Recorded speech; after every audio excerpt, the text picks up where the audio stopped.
The auction yard simmered under a late Texan sun, the light fractured through dust hanging in the still air like suspended time. Along the fence, a row of men leaned in quiet scrutiny, their sun-leathered faces unreadable beneath wide hats.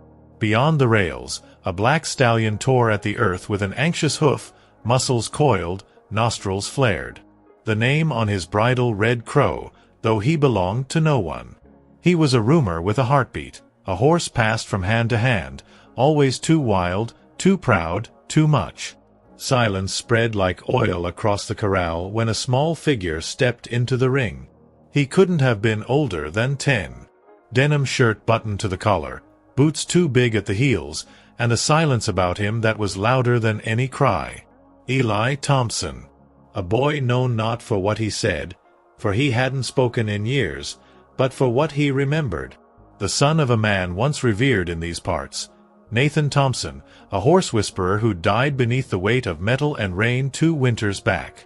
The boy moved with eerie steadiness, his gaze locked on the stallion. No whip, no fear, just the soft rhythm of his breath, matching the beast's like a silent pact. Crow's ears twitched, uncertain. He flinched, but did not bolt. There was something in the boy's stillness, something neither challenge nor submission, a third language only the broken seemed to learn. The watchers stirred. Whispers rippled across the fence like wind through dry leaves.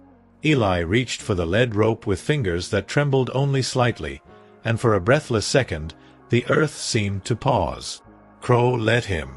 Just like that, no thrashing, no fight, the stallion yielded to a boy who hadn't said a word since burying his father. Together, they turned. One circle. Dust rose beneath their feet like mist over memory. The boy didn't smile, but something in his posture, straighter now, fuller, told the crowd this was more than obedience. It was resurrection. A communion between 2 things the world had almost given up on. But not everyone clapped. At the far end of the yard, leaning in the shadow of the tool shed, stood a stranger in a dark vest, arms crossed, jaw tight. His eyes didn't follow the horse. They followed the boy. And what flickered behind them was not awe, but recognition. Tom Thompson sat alone on the porch swing that evening, a glass of iced tea warming in his weathered hands, untouched. The boy had gone straight to the barn after they got home, the same way he always did since Nathan's death, quiet, deliberate, unreachable. But today was different. Tom had seen it. The boy's shoulders carried something more than grief now. Determination, maybe. Or defiance. And for the first time in years, Tom was afraid of what that might awaken. Inside the barn, Eli lay curled beside Crow's stall, pencil moving across a page in looping lines and smudges. He didn't draw like a child.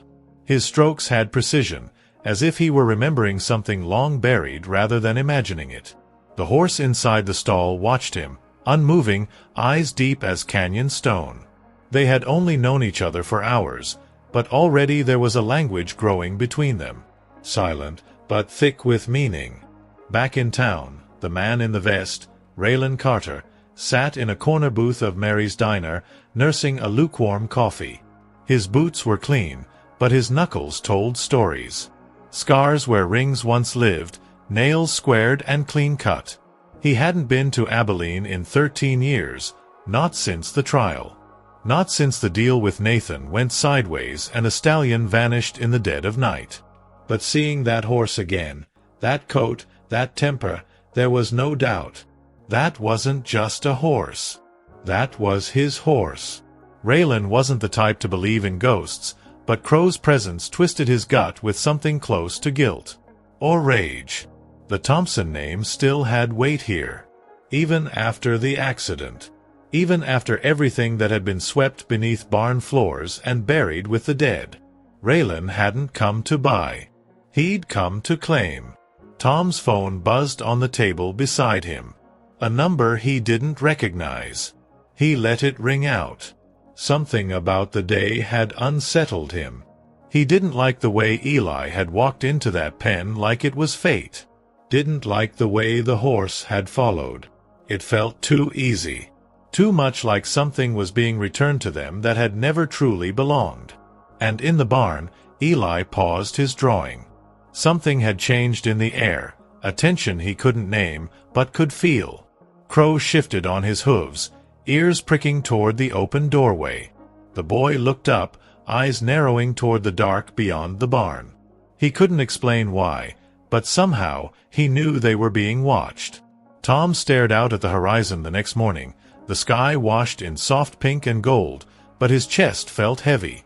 Something had shifted in the world, and he couldn't shake the feeling that the past was catching up. The sight of Eli walking that wild horse like it was born to follow him had awoken things Tom had worked hard to bury. Memories of Nathan, of promises broken, of names never spoken again.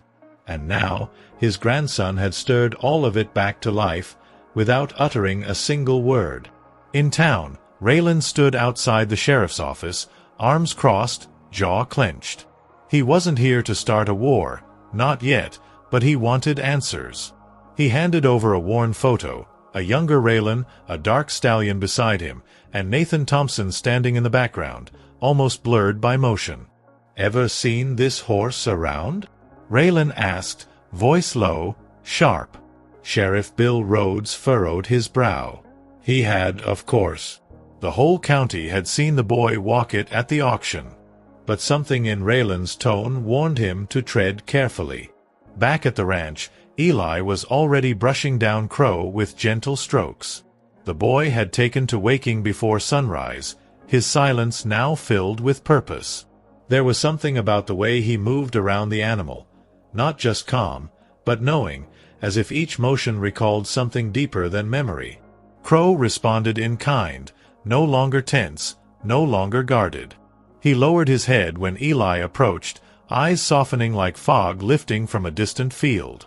Tom watched from the doorway of the barn, arms crossed tightly, heart beating louder than it should. He saw the bond forming, felt it, and it scared him. He couldn't help but remember the months before Nathan's death, the arguments about that horse, the sleepless nights, the paperwork that never made sense. Nathan had been hiding something, Tom was sure of it now. And whatever it was, that boy and that horse were standing right in the middle of it. Raylan drove past the Thompson ranch just after noon, his truck moving slow along the gravel road. He didn't stop, just watched. His eyes landed on the boy beside the stallion, then flicked to the old man standing by the barn. He saw the fear there, plain as day. And he smiled. Just a little.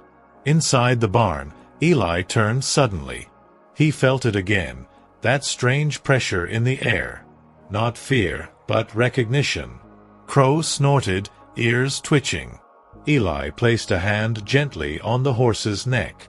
Somewhere deep in his chest, he felt something stir. Not memory, not emotion. Something older. Something waiting to surface. That night, Tom sat at the kitchen table with the old leather binder Nathan had once kept locked in his truck. He hadn't opened it in years. Its cracked surface still smelled faintly of tobacco and saddle oil. Inside were training logs, scribbled notes, feed receipts, and something unexpected, a single photograph. Nathan, younger and leaner, stood beside the same black stallion. But something about his expression unsettled Tom. It wasn't pride. It was worry. Tom turned the photo over. Written faintly in pencil were the words, "If anything happens, tell Eli the truth." His breath caught in his throat. Nathan had never been reckless, never superstitious. For him to write something like that, it meant he knew danger was coming. Tom's hands trembled as he closed the binder. Something wasn't right, not about the horse, and not about the silence surrounding his son's death. Outside, beneath a sky blooming with stars, Eli sat cross-legged in the hay beside Crow. The stallion lay down beside him, something Tom hadn't seen a horse do willingly in decades. Eli traced his fingers over the horse's foreleg, eyes closed. He didn't need words. The bond was deepening, almost sacred. In the quiet of the barn, boy and beast breathed as one, like two pieces of a shattered past pulling themselves back together. Crow's body suddenly twitched, as if reacting to something unseen. His head turned toward the open door. Eli's eyes followed. In the field beyond the barn, shadows moved, not animals, not wind. Just presence.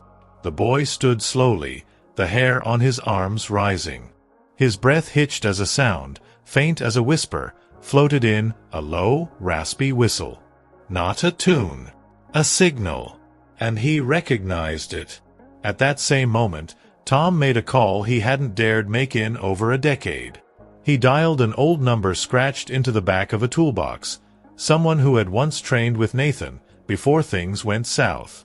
"I think Crow was stolen," Tom muttered into the phone.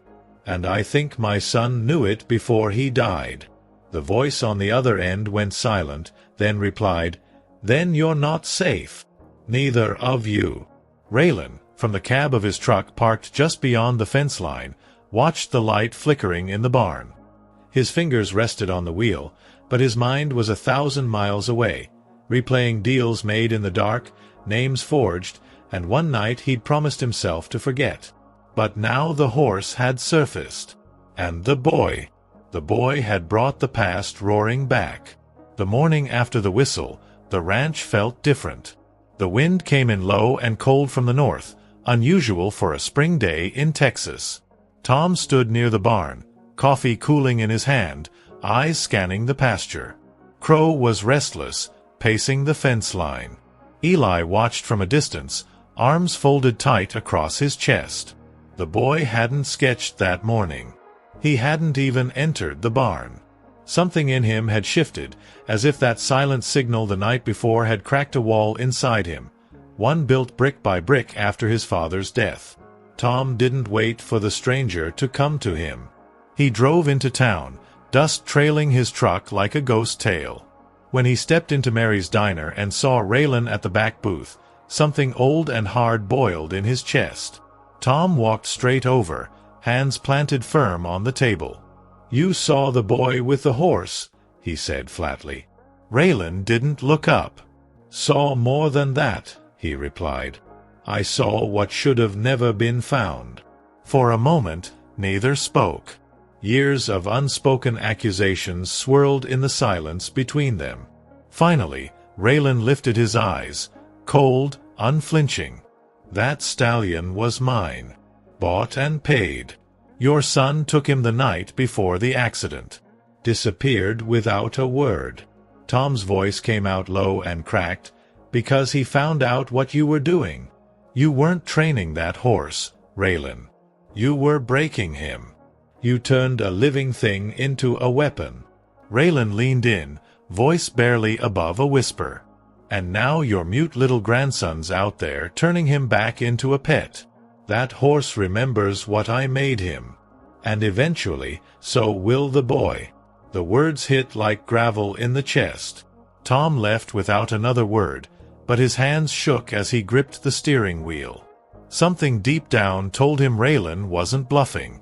Back at the ranch, Eli finally approached Crow again. The stallion's breath was heavy, uneven.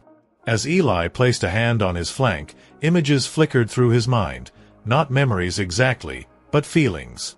Panic. Cold metal. The crack of a whip. His own breath quickened as the horse shuddered beneath his palm. For the first time, he saw something from Crow's point of view, something he had no language for, but instinctively understood. Pain. Betrayal. A face shouting. Not Nathan's. That night, Eli stood outside his window, staring at the tree line. His sketchbook lay forgotten on the floor. In the barn, Crow stomped once, then again, loud, sharp, alert. Tom sat up in bed as a sound echoed across the ranch, tires crunching gravel. A truck approaching slowly in the dark. The sound of gravel crunching under tires didn't stop. It grew louder, slower, deliberate, like someone wanted to be heard. Tom threw on his boots without bothering to lace them and stepped out onto the porch, rifle in hand. The headlights of a single truck cast long shadows across the ranch yard.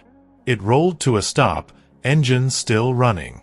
Inside, Raylan sat with one hand on the wheel and the other resting on the frame of the open window. His face was calm, too calm. That kind of stillness only came from a man used to crossing lines. Tom approached slowly, the rifle hanging low but visible. "You got a reason to be here?" he asked. Raylan's smirk barely moved. "Didn't come for trouble," he said. "Just wanted to see if the boy remembers anything yet." Tom's jaw clenched. "He remembers what matters." Raylan's eyes flicked to the barn. "We both know that horse ain't just a horse. You can't hide what's already waking up." Inside the barn, Eli had slipped out of bed and returned to Crow's side. The stallion was pacing, tail high, nostrils flaring. There was fear in him, yes, but something else. Urgency. The boy stood still, then slowly reached for the horse's muzzle. The moment they touched, the air shifted. Not with sound, but sensation. A surge of images rushed through Eli's body, a whip in the dark, metal gates clanging, voices shouting. He saw a man, Raylan, standing in front of a younger Nathan, hands clenched around something Eli couldn't see. And then, one flash, Nathan loading the horse into a trailer in the dead of night. His voice, low but sharp, whispered to someone. "No one's going to use this animal to hurt people. Not again." Eli stumbled back, his breath stolen. For the first time, he saw his father not as he remembered, but as he truly was in those final moments. Desperate, afraid, doing what he thought was right. Tom watched Raylan pull away, headlights disappearing into the dark. He didn't trust that it was over. In his gut, he knew Raylan was setting a trap, not just for the horse, but for the truth itself. He locked the barn and double-checked the house doors before returning to the porch. The air smelled like rain, but the sky was clear. Back inside the barn, Eli sat beside Crow, hands still on the stallion's side. He didn't speak, but tears traced down his cheeks. Not from fear, from understanding. He now knew his father hadn't died in an accident. He had died protecting something. And that something was standing right in front of him. The next morning brought a strange stillness to the ranch, the kind of quiet that feels too intentional, too thick. Tom stood by the kitchen sink, watching Eli through the window. The boy moved with unusual resolve, leading Crow out into the early light, not for grooming or comfort, but as if he had a destination in mind. Tom felt it in his bones. The boy had seen something, remembered something. And he wasn't just reacting anymore. He was planning. Eli led Crow toward the Old South Trail, the one that hadn't been used since Nathan died. His grip on the lead rope was firm, his steps measured. The trail twisted through dry brush and weathered fencing, ending at a crumbling shed hidden behind a cluster of mesquites. It was the place Nathan had once used to work with troubled horses away from curious eyes. Eli had never been there before, yet he walked like he knew every bend. Tom followed at a distance, unease growing inside him like a slow fire. When he reached the shed, Eli was already inside, standing in the dust and broken silence. The boy knelt by a warped floorboard and, with surprising strength, pried it loose. Beneath it lay a small metal lockbox, rusted at the corners. Inside, a flash drive, a faded photograph of Nathan with bruises on his jaw, and a folded letter, addressed not to Tom, but to Eli. Back in town, Raylan met with two men in a storage unit behind the grain mill. One was local law enforcement, the other from the Livestock Bureau, both bought and silenced long ago. Raylan handed them copies of forged ownership papers, claiming Crow as stolen property. "Get me that horse," he growled. "And keep the boy out of it. For now." He wasn't just protecting his ego, he was hiding something far deeper. If Nathan's files were ever found, too many names would fall. Tom sat on the edge of the porch with the letter in hand, eyes scanning his son's final words. Nathan had known Raylan was laundering animals, not just training them, but weaponizing them for illegal rings across state lines. Crow wasn't just a victim. He was evidence. Nathan had tried to stop it, and he'd paid the price. Eli stood by the shed, his face unreadable, but his fingers clenched tightly around the photo. Crow pressed his head gently into the boy's shoulder. No words were spoken. None needed. The truth had been buried. But now, it was in their hands, and the men who put it there were coming to take it back. That night, thunder rolled in from the west, though the sky remained starless and dry. Tom had barely slept. The letter from Nathan lay on the kitchen table, unfolded, its ink now soaked into the wood like blood into bandage. He reread the final lines over and over. If Eli ever finds this, it means I failed. But he won't. Not if you do what's right. But what was right now, when the truth had teeth, and men like Raylan were already moving? Eli hadn't spoken a word since returning from the shed, but something in him had changed. He wasn't the silent, lost child anymore. He was alert, intense, a fire burning behind his eyes. That evening, Tom found him in the barn, wrapping up the flash drive and letter in plastic, then hiding it inside a hollow post in Crow's stall. Tom wanted to tell him it wasn't safe, that he should leave it to the adults. But looking at the boy now, he realized, Eli already knew what was at stake. Raylan didn't bother with subtlety anymore. Just after sundown, his truck pulled up to the gate, followed by 2 black SUVs. He stepped out, holding a folder of legal documents and a pair of animal control officers behind him. Tom stood firm by the gate, arms crossed. "You're not taking him," he said. Raylan smiled like a man who thought the ending had already been written. "You don't get to decide that." Tom's voice was steady, but the weight of years trembled behind it. "I'm not deciding." "He is." Inside the barn, Eli heard the voices. He pressed his forehead against Crow's neck, whispering, not words, but something deeper like prayer. The horse shifted, uneasy. Then, as if understanding the gravity of the moment, he let out a sound. Not a whinny, but a deep guttural cry that shook the beams. Eli opened the stall. He wasn't going to hide. Not now. Crow stepped out beside the boy, unhaltered, unforced. When Tom turned and saw them walking toward the gate, a lump rose in his throat.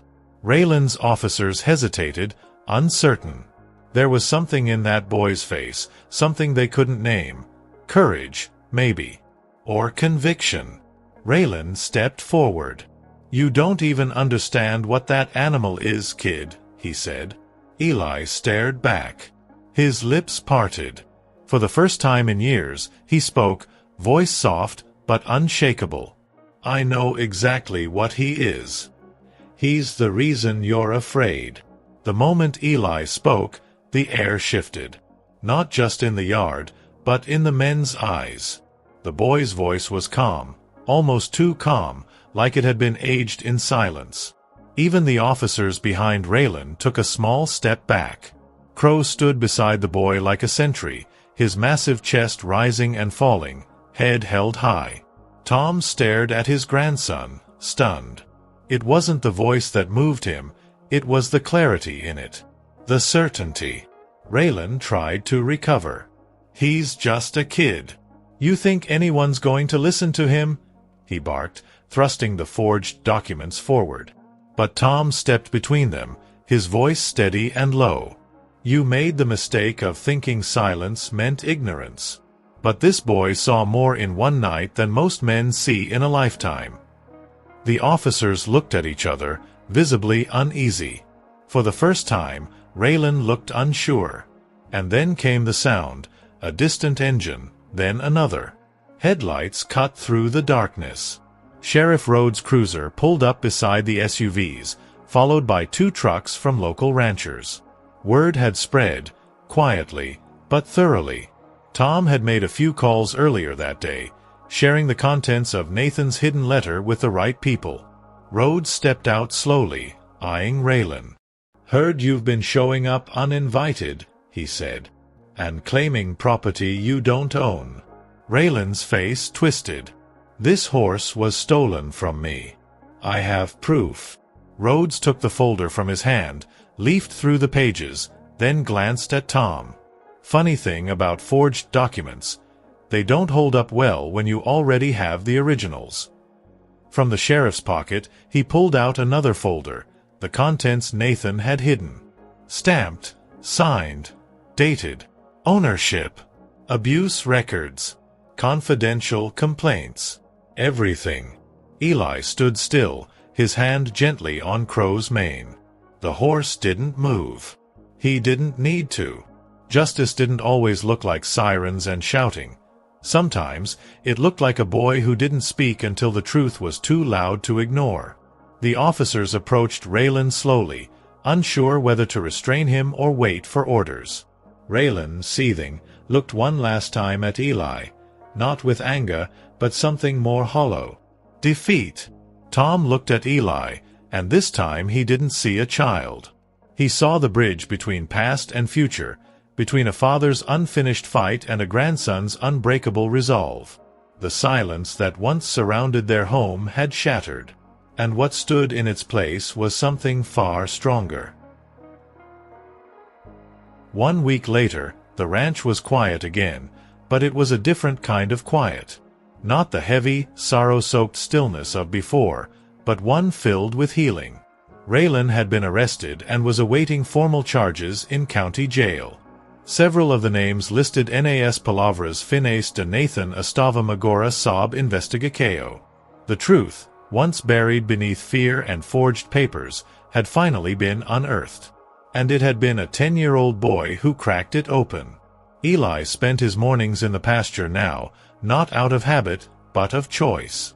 Crow no longer paced with anxiety or twitched at sudden sounds. He grazed calmly, often at Eli's side, their bond deeper than anything Tom could have imagined. Sometimes the boy would speak, not much, never loudly, but just enough to remind the world he had a voice. And when he did, it was always clear, always true. Tom, standing by the barn fence one late afternoon, held the original letter Nathan had left behind. He read it differently now, not as a warning, but as a gift. Nathan hadn't just tried to protect the horse. He'd tried to protect something bigger, the goodness in people, the innocence in his son, and the truth itself. Tom wiped his eyes and looked out toward the field, where Eli and Crow walked side by side. "He'd be proud of you," he whispered. The sheriff came by one evening to drop off the last of the recovered documents. "Turns out your boy left more than just a letter," he said, handing Tom a small thumb drive with encrypted files. Bank statements, contracts, names. He was building a case. All this time, he wasn't running, he was fighting back. Tom nodded, chest tight. He just never got the chance to finish it. The sheriff looked at Eli in the distance. Maybe he didn't have to. As the sun dipped behind the hills, Eli stood with Crow beneath the oak tree where his father used to sit. The breeze tugged softly at the boy's shirt, and for a moment he closed his eyes. Not in pain, but in peace. He reached into his pocket and took out the worn photograph of Nathan and Crow. He pinned it to the oak's trunk with a small nail. A marker. A memory. And as the sky deepened into violet and gold, Tom joined his grandson at the tree. No words were spoken. None were needed. They stood together, 3 generations tied not by blood alone, but by truth, loss, and something harder to define, the quiet, powerful choice to do what's right, even when the world isn't listening.